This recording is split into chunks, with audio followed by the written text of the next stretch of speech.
Donc oui, avant que quiconque me fasse la remarque dans les commentaires, j'ai changé de coupe et de couleur. Bonjour à tous, on se retrouve aujourd'hui pour une nouvelle vidéo psycho sur un sujet vraiment passionnant. Vous est-il déjà arrivé de réussir quelque chose, un examen, un concours, un entretien, et de vous dire que vous ne méritiez pas du tout les louanges qu'on vous a fait par la suite, et même que vous aviez trompé tout le monde? Si oui, eh bien sachez que vous n'êtes pas le seul à avoir déjà ressenti ce sentiment assez désagréable puisqu'il s'agit du syndrome de l'imposteur. Stop, non, viens là toi. J'ai l'impression que c'est quelque chose qui touche particulièrement les personnes qui travaillent sur internet. On verra ça un peu plus tard dans la vidéo. En tout cas, moi ça me parle forcément vu que je fais des vidéos sur YouTube. Donc c'est parti pour le syndrome de l'imposteur.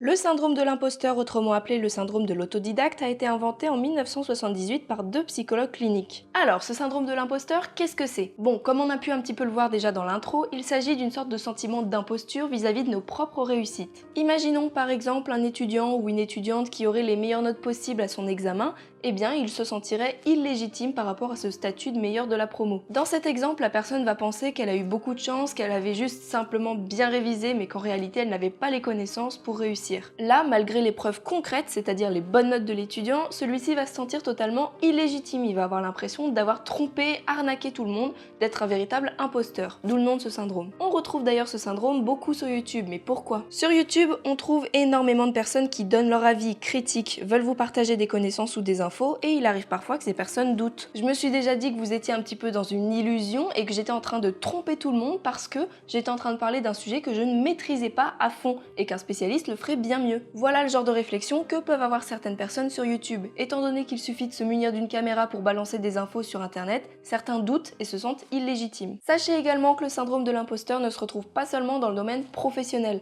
On peut également le retrouver dans le domaine familial, amoureux, social, etc. Par exemple, en amour, ce serait une personne qui aurait l'impression de ne pas être à la hauteur, de ne pas mériter ce qui lui arrive et d'être un imposteur qui vivrait dans la peur d'être découvert par sa moitié. Quand on est touché par ce syndrome, on va avoir tendance à s'autocritiquer, à avoir des standards d'évaluation élevés, à accepter difficilement les compliments, à expliquer nos réussites par des causes extérieures, donc par exemple la chance ou le travail acharné, et on va également avoir tendance à être anxieux à l'idée d'être découvert. C'est-à-dire que la personne ne s'estimant pas légitime concernant ses réussites va avoir peur qu'on découvre son secret, qu'on découvre son imposture, qu'on découvre qu'elle ne sait en réalité pas tout dans le domaine dans lequel en réalité elle excelle. On est d'accord, cette peur est totalement irrationnelle, c'est-à-dire que la personne excelle réellement dans le domaine pour lequel on la félicite. Elle a réellement les connaissances et personne ne pourrait découvrir cette imposture qui n'existe pas en réalité. De l'extérieur, une personne touchée par le syndrome de l'imposteur aura l'air simplement modeste, elle aura l'air un petit peu mal à l'aise quand on parle de ses réussites. Elle dira des choses comme oh mais c'est pas la peine d'en faire tout un plat, je suis simplement tombée au bon endroit au bon moment, j'ai eu beaucoup de chance, etc. Cette réaction semble assez logique puisque ces personnes ont l'impression d'arnaquer tout le monde.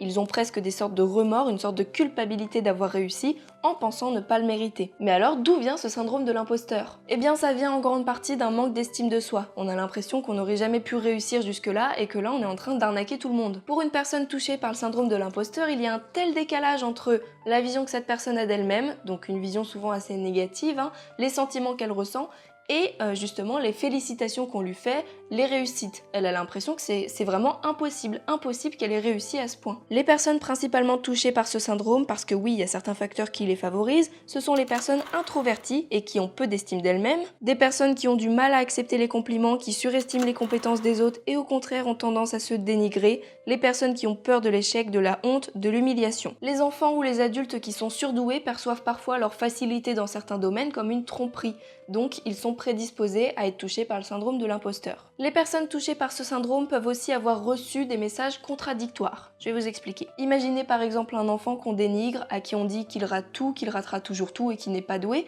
et justement, cet enfant, il réussit dans un domaine, il y aura un tel décalage entre ce qu'on lui dit et ce qu'il vit qu'il pourra développer plus facilement ce syndrome. Sachez également que le syndrome de l'imposteur n'est pas rare. Nombreux sont ceux qui ressentent ce sentiment au cours de leur vie. D'ailleurs, certains préfèrent parler d'expérience de l'imposteur, donc une expérience qu'on vit au cours de notre vie. Ce terme permet de mettre de côté cette idée de syndrome qui fait penser à une pathologie. Je vous mets évidemment des liens en description concernant ce point de vue, celui qui parle d'expérience plutôt que de syndrome, et c'est un point de vue que je partage un petit peu d'ailleurs, parce que c'est vrai que le terme syndrome peut porter porter un petit peu à confusion et faire croire qu'on a un trouble psychologique. Alors que c'est pas le cas, c'est normal de douter, on doute simplement plus ou moins, chacun à des degrés différents. Pour la petite anecdote, ce syndrome s'observe principalement chez des femmes qui ont tendance à s'estimer moins compétentes. Alors est-ce que c'est l'image que lui renvoie la société actuelle, que la femme est moins compétente? Vous savez, l'égalité des sexes, tout ça, là je pense que ça peut être en lien. Il y a des études par exemple qui démontrent que les femmes occupent moins souvent des places à haute responsabilité dans les entreprises. Donc peut-être que justement ces femmes qui occupent des postes à responsabilité élevée mettent en avant le facteur chance plutôt que leurs compétences. Leurs compétences qui sont bien là pourtant. Néanmoins, les hommes sont aussi touchés par le syndrome de l'imposteur, ne me faites pas dire ce que j'ai pas dit. Mais alors comment se débarrasser de ce fameux syndrome de l'imposteur qui nous donne l'impression d'arnaquer tout le monde et de ne pas avoir les compétences qu'on nous attribue? Tout d'abord, sachez que ce n'est pas une maladie ou une pathologie, simplement un terme qui désigne justement ce sentiment d'imposture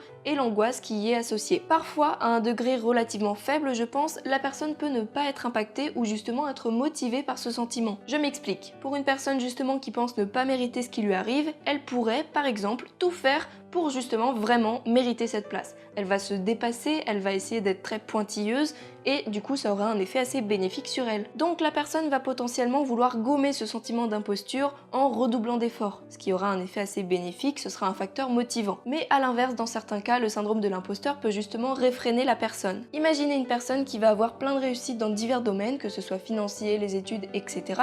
et qui va voir s'offrir à elle plusieurs opportunités. On va lui dire oh, tu devrais vraiment postuler dans telle école prestigieuse, tu aurais ta place, tu devrais passer tel concours, tu devrais utiliser tes connaissances pour telle chose. Et bien, à cause du syndrome de l'imposteur, cette personne, bien qu'elle en ait les capacités, peut potentiellement refuser ses propositions. Cette personne ne va tout simplement pas oser accepter, elle se sentira pas assez compétente, alors qu'en réalité elle a les compétences. Sur YouTube par exemple, ça peut se traduire par des vidéos écrites depuis des mois, mais qui ne sont pas tournées et publiées parce que la personne ne se sent pas légitime pour parler de ce sujet. Le syndrome de l'imposteur est donc lié à une estime de soi assez faible qui peut poser problème au quotidien et dans la vie de la personne concernée, en l'empêchant de saisir des opportunités par exemple. Pour régler ce problème, on peut soit essayer justement de faire un travail sur soi pour regagner notre estime de soi, ou bien faire appel à un professionnel, à un psychologue, justement pour se détacher de ce sentiment d'imposture.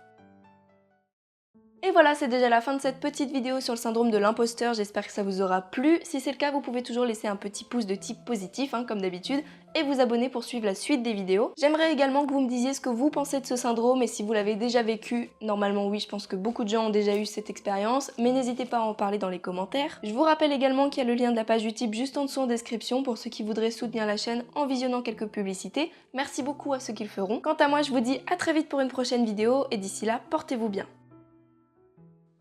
J'ai pas mes lunettes, je force pour essayer de voir si c'est mis au point, mais j'arrive pas à voir. C'est flou ça, non? Non, c'est pas flou du tout. C'est moi qui suis flou. Si oui, sachez que vous n'êtes pas le seul à avoir déjà ressenti ce sentiment assez désagréable puisqu'il s'agit du syndrome de l'imposteur. Le chat! Arrête de jouer avec le fond vert. Non. On retrouve d'ailleurs... Non, non, non. Ça c'est le micro. Tu ne touches pas le fil du micro.